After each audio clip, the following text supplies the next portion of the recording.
తెలంగాణ మాజీ ముఖ్యమంత్రి బీఆర్ఎస్ అధినేత కేసీఆర్ వల్లే తనకు గుర్తింపు వచ్చిందని సీఎం రేవంత్ రెడ్డి అన్నారు. కేసీఆర్ లేకపోతే తాను చేసిన మంచి పనులు ప్రజలకు తెలిసేవి కాదని చెప్పారు. రావణుడి చెడు వల్లే రాముడి గొప్పతనం తెలిసిందని చెప్పుకొచ్చారు. మీడియాతో చిట్ చాట్ నిర్వహించిన ముఖ్యమంత్రి పలు కీలక అంశాలపై మాట్లాడారు. కేసీఆర్ విశ్రాంతి తీసుకుంటున్నారని అందరూ అనుకుంటున్నారని, ఆయన్ని గృహ నిర్బంధం చేశారని తనకు అనుమానంగా ఉందని ఎద్దేవా చేశారు.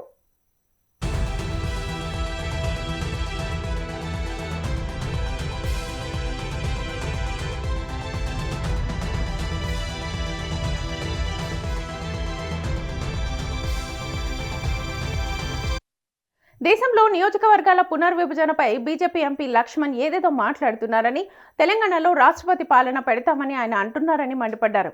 మరి బీజేపీ పాలిత రాష్ట్రాల్లో పెట్టరా అంటూ ప్రశ్నించారు. నియోజకవర్గాల పునర్విభజనను 50% సీట్ల ప్రాతిపదికన చేస్తే దక్షిణ భారతదేశానికి అన్యాయం జరుగుతుందని ఆవేదన వ్యక్తం చేశారు. బీజేపీ ఎంపీ లక్ష్మణ్ దీనిపై వితండవాదం చేస్తున్నారని ఆగ్రహించారు. 50% సీట్లు పెంచుతున్నామని చెప్పినా ఉత్తర భారతదేశానికి నేరుగా లాభం జరుగుతుందని ఆరోపించారు రేవంత్ రెడ్డి. రాజకీయంగా అవసరం ఉన్నప్పుడే సౌత్ ఇండియాను పట్టించుకోవడం లేదని, ఇక నియోజకవర్గాల పునర్విభజన జరిగితే సౌత్ ఇండియా అవసరం లేకుండా పోతుందని విమర్శించారు.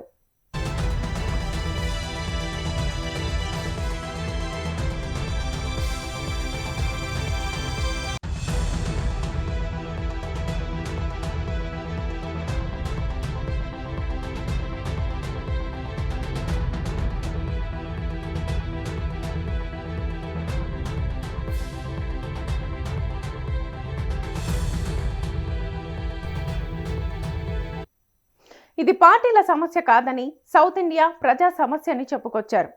దక్షిణ భారత ప్రజల కోసం లక్ష్మణ్ రాజీనామా చేయాలని, సౌత్ నార్త్ మధ్య అంతరం పెరగొద్దని హితవు పలికారు. తిరుగులేని పాలన వస్తే నియంతృత్వం వస్తుందని, అది జరగడానికి వీల్లేదని తేల్చి చెప్పారు. దేశంలో బ్రూటల్ మెజారిటీ కోసం ప్రయత్నాలు జరుగుతున్నాయని, బీజేపీ నాయకులు దీనిపై అవగాహన తెచ్చుకోవాలని హితవు పలికారు. బాగా పనిచేస్తున్న సౌత్ ఇండియాను శిక్షించాలని చూస్తున్నారని మండిపడ్డారు. రేపటి నుంచి 2 రోజుల పాటు తాను కేరళలో ఎన్నికల ప్రచారం చేయనున్నట్లుగా తెలిపారు.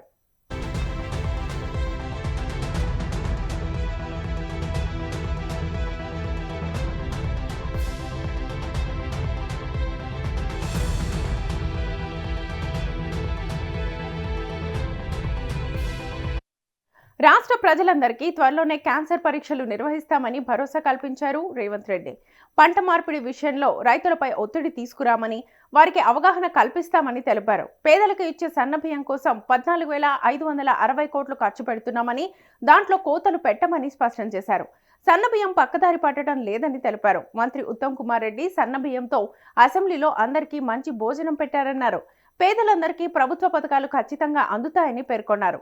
ముఖ్యమంత్రి ఇక వరి వేస్తే ఉరేనని కేసీఆర్ అన్నారని, తాము మాత్రం వరి వేస్తే బోనస్ ఇస్తున్నామని ధీమా వ్యక్తం చేశారు.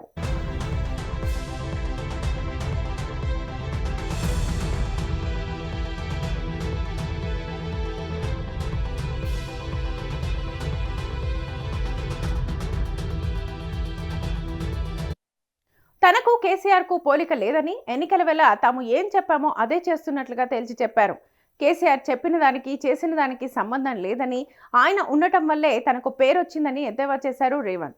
అన్ని పథకాలు కలిపితేనే ప్రజా పాలన అని, రైతులకు అవగాహన కల్పించడంలో మీడియా కీలక పాత్ర పోషించాలని విజ్ఞప్తి చేశారు. ఈ సందర్భంగా మీడియా సామాజిక బాధ్యత తీసుకోవాలని సూచించారు. 500 రూపాయల గ్యాస్ విధానంలో ఎలాంటి మార్పులు లేవని గుడ్ న్యూస్ చెప్పారు. కేంద్రం సెస్ పేరుతో వసూలు చేస్తున్న డబ్బులు రాష్ట్రానికి ఇవ్వడం లేదని, 34% మాత్రమే తిరిగిస్తున్నారని మండిపడ్డారు. కేంద్రానికి నచ్చిన రాష్ట్రాలకు మాత్రమే సెస్ ఇస్తున్నారని ఆరోపించారు రేవంత్.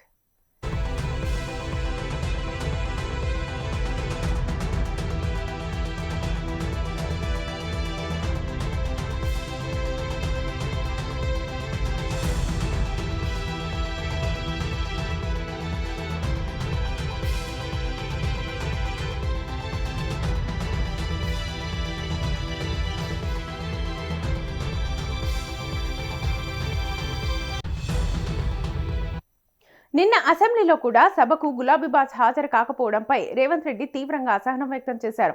తెలంగాణలో కూడా ప్రజా పాలన వచ్చాక దళితులకు, గిరిజనులకు అధికారం కట్టబెట్టామని, కానీ దళితుల్ని సీఎంను చేస్తానని గతంలో కేసీఆర్ ఇచ్చిన హామీని తుంగలో తొక్కారని విమర్శించారు. దళితులకు పాలన చేతకాదని అవమానించారని మండిపడ్డారు. భట్టి విక్రమార్క, దామోదర రాజనరసింహ, సీతక్క లాంటి వారు తమ టీంలోనే ఉన్నారని, ఇది దళిత గిరిజన బిడ్డల టీం అని చెప్పారు. గతంలో కేసీఆర్ కేబినెట్లో కేవలం ఒకే దళితుడికి అవకాశం ఇచ్చారని, డిప్యూటీ సీఎంగా ఉన్న ఒక దళిత బిడ్డను బర్తరఫ్ చేశారని గుర్తు చేశారు. తాము భట్టి విక్రమార్క లాంటి సమర్థుడిని డిప్యూటీ సీఎంని చేసి ఆర్థిక శాఖను అప్పగించామని చెప్పారు. మున్సిపల్ శాఖ కేటీఆర్ వద్ద, సీఎం పదవి కేసీఆర్ వద్ద ఉండేవని తెలిపారు. తమ టీంలో అడ్లూరి లక్ష్మణ్, వివేక్ వెంకటస్వామి, రామచంద్ర నాయక్, వేముల వీరేశం లాంటి అణగారిన వర్గాల ప్రతినిధులు ఉన్నారని అన్నారు. డాక్టర్ చంద్రశేఖర్ వికారాబాద్ అతనికి ఎన్నోసార్లు చెప్పింది చంద్రశేఖర్ రావు గారు, నిన్నే మొదటి ముఖ్యమంత్రిని చేస్తా డాక్టర్ సాబ్ అని. మీకు తెలుసు తమరి ప్రత్యర్థి. ఆయన అదే ఆశలో, అదే భ్రమలో, ఊహల పల్లకిలో వాళ్ళు విహరించారు. కానీ తెలంగాణ రాష్ట్రం వచ్చినాక చంద్రశేఖరరావు గారు ఆ మాటను ఒక్కటే మాటతో కొట్టేసింది. ఏమని?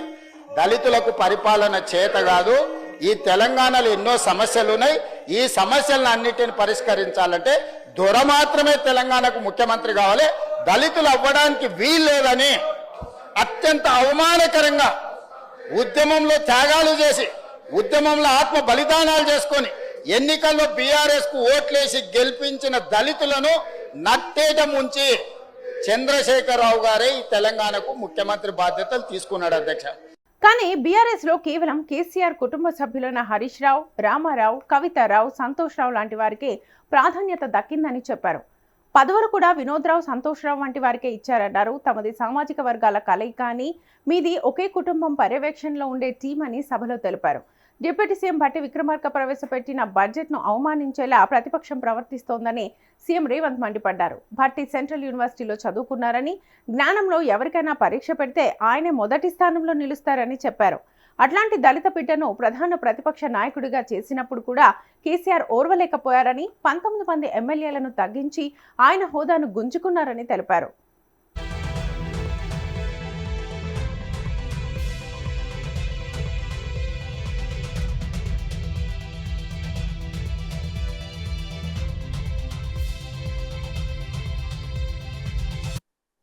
సభలో స్పీకర్గా దళితుడు ఉండడాన్ని ప్రతిపక్షం సహించలేకపోతోందన్నారు.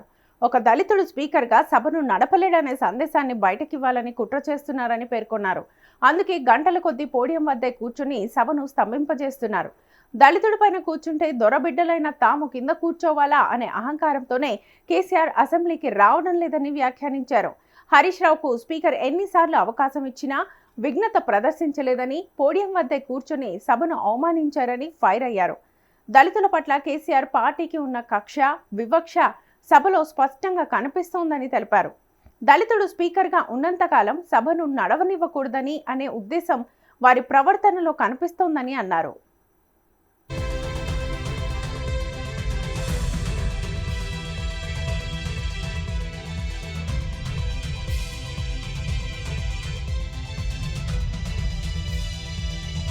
దళితులను చిన్న చూపు చూసే చంద్రశేఖరరావు గారికి కనువిప్పు కలగాలి, ఆ దళితుడు ముందు చేతులు కట్టుకొని నిలబడాలని తమరిని స్పీకర్ గా కుర్చీలో కూర్చోబెట్టిన అధ్యక్ష.